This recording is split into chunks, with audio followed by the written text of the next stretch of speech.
work consists of cutting, welding, and adapting metal parts in large vehicles, trucks, for instance.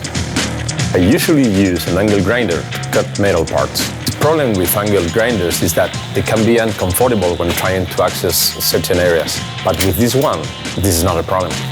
If I need to cut between the axles with the angle grinder, it's almost impossible.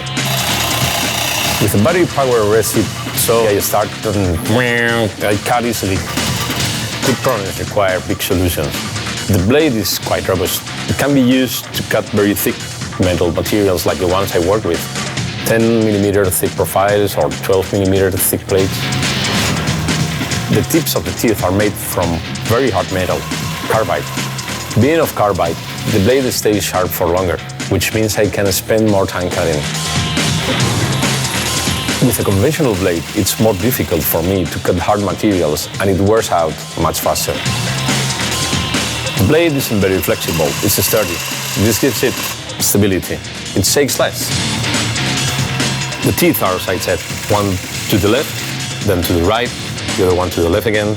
This prevents the saw from snagging and also allows for better evacuation of the material. When a truck is brought to me to repair, because let's say it suffered a collision, there may be traces of fuel, grease, flammable liquids. Since I can't disassemble the piece because it's distorted due to the collision, I need to cut directly on the truck. And of course, there can't be any sparks. With this one, I work without any sparks, so I use it without worrying that something might burn. I buy it basically for its durability, its resistance, and obviously for its speed.